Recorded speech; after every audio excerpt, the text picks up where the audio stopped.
like he really plays soccer. And I go, this is why soccer stinks. Soccer fucking sucks. And I got another buddy who loves soccer. I said, listen, I don't want to watch any sport, right, where the best player is every week there's a new best player in the world. I said I just got used to Ronaldinho, right?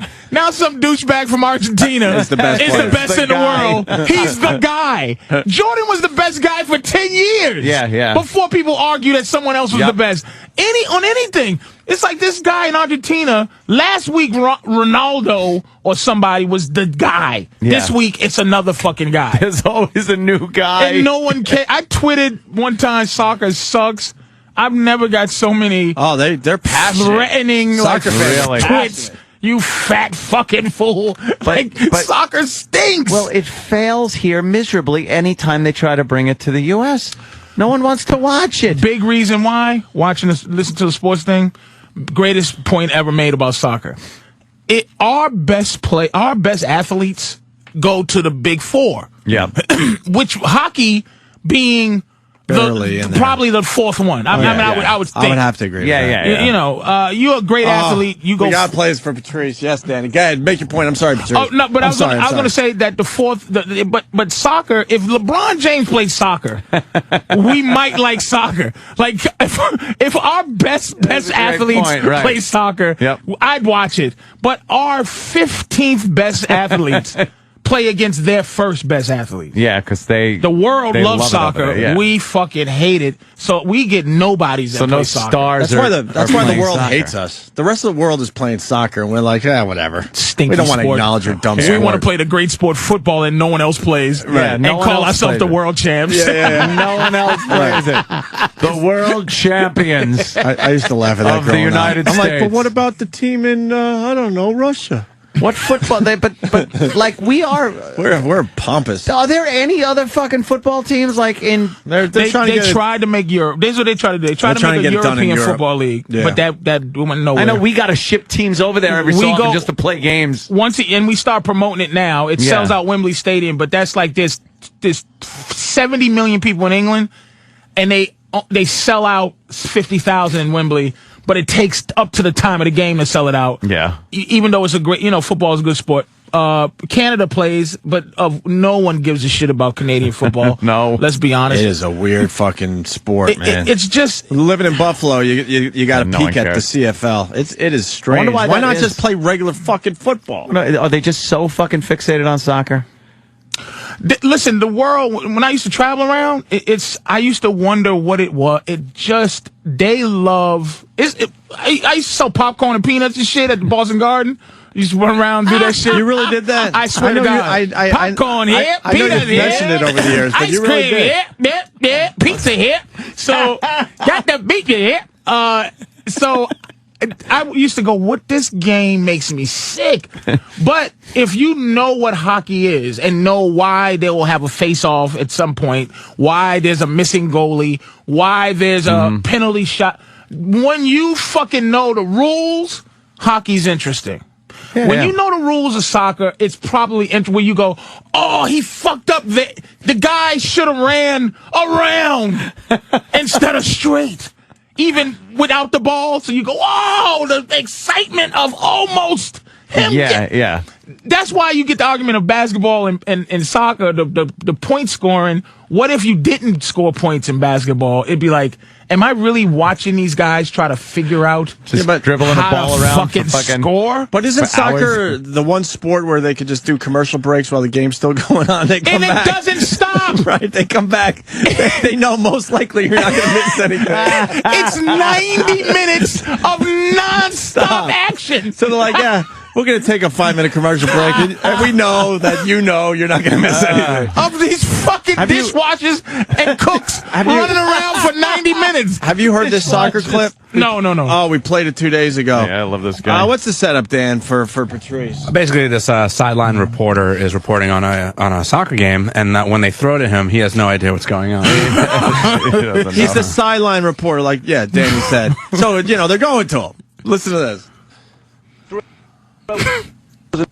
The Doncaster themselves have scored against Plymouth. They're on the brink of the playoffs at the moment. James Coppinger has got that goal. And we're up to Fratton Park, where there's been a red card. But for who, Chris Kamara? I don't know, Jeff, has it? I must have missed that. Red card. Have you not been watching? I haven't. I don't know where that's come from, Chris. I have no idea what has happened there. What's happened, Chris? I don't know, Jeff. He wasn't even watching. God bless him. God bless him for laughing. I don't know. Chris, let me tell you, according to our sources, Anthony Van Den Boer has been sent off for a second bookable offence. Get your fingers out and count up the number of Portsmouth players who are on the field. No, you're right. I saw him go off, but I thought they were bringing a sub on, Jeff. I thought they were bringing a sub on. That's professionalism, Still 0-0. That's what he ended up saying. It's still 0-0. Yeah, who cares? Oh, how great is that? Oh, man. How great is that? And they were having a good time, at least. Oh, yeah. Yeah, not all serious. They were having a good time. He's a sideline, and he wasn't even watching. Sometimes laughing will get you out of that. You see Shepard, what's his name? Shepard Smith. When the guy got through on the call? Oh, yeah, he's got a couple of instances where Shepard Smith will, like, laugh at something he said. No, when the guy got through and said Jamie Foxx is a cunt. Yeah, Did you see that shit? Yeah, we got it right here. Oh, my God. And Shepard Smith was just, oh, my God. Yeah, one of Howard's guys got through and was able to do this on It was Shepard Smith's show? That's Fox, yeah. Yeah. Now, new information out of the mine explosion in West Virginia. It's just come to us from Richard Kendrowski, who is a spokesperson for the energy company and has new numbers from that mine facility. Richard, thank you. What have you learned? We've learned that Jamie Foxx is a cunt. Oh, my goodness. Well, that's unfortunate. Wow. It's never happened to us here, but it's always distressing when there are 6 people killed They always got to at bring a this mine up. disaster, and we're waiting for 21 others to find out whether they are alive or dead, and something like that sneaks by our screeners. Disgusting. Stop being dramatic. Stop being dramatic, because the only reason you're fucking broadcasting this whole thing is hoping that everyone's dead. And so you can fucking sensationalize the whole Right. thing. You're sensationalizing the whole thing. What are you actually doing by reporting this? God, that is too much. And he's all serious. And they got to bring up, it's terrible that during such a tragedy. It's like, well, that's the only time you get a lot of callers and people watching. That pussy should have just said, you got me. Where you gonna go? Let's move on. Shit, Fuck. Hey, Jamie Foxx is a cunt. Well, what are you going to say? We have to go back to the greatest catch of all time because Jason has a good point on that. Jason in Texas, go ahead.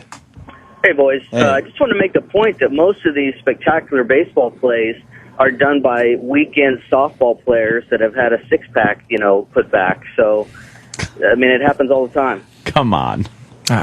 Come on. Baseball. He's saying that, any miraculous catch you could see on a weekend at a softball game when the guys are drinking and stuff. Pretty accurate. Nah. He's pretty accurate.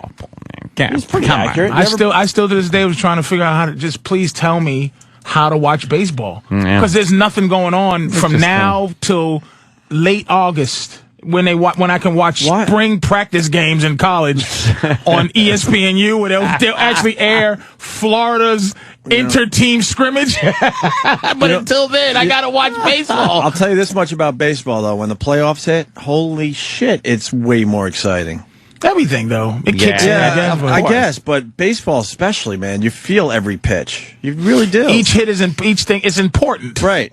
And that's why, going right back to your point, if you just cut down the season, you would bring some more of that excitement into the everyday game. Too, you're watching, especially when you get a team that's building or there's some new players on there. If you watch from the beginning, you kind of see if they're getting better, what the fucking totally disagree. What the manager's going to do, because those players could be on another team next year. I mean, when we were growing up, year to year. I'm not talking about when we grew up. That was important. You had your players, and they rarely got traded, so you really were invested in them as. No, I mean early in the season, like with the Yankees. All right, we're watching Granderson, right? Watching Granderson out there, new player with the Yankees. He's been around, but with the Yankees there this season. Kind of interesting. Hits a couple of home runs in the first couple of games. So now you watch and see what he does. See if he falls apart, if he's good, if Jabba Chamberlain can fucking do more than the fucking 3 pitches. That didn't help. Patrice gave you a little. I know. Well, here's one of the innovations. Really? You can innovate things. One of the things that baseball did, I don't know when they did it, but was they put the wild card, I guess. There's a wild card. Yeah. Game. So they allowed a few extra teams in. Yeah. Before that, if you didn't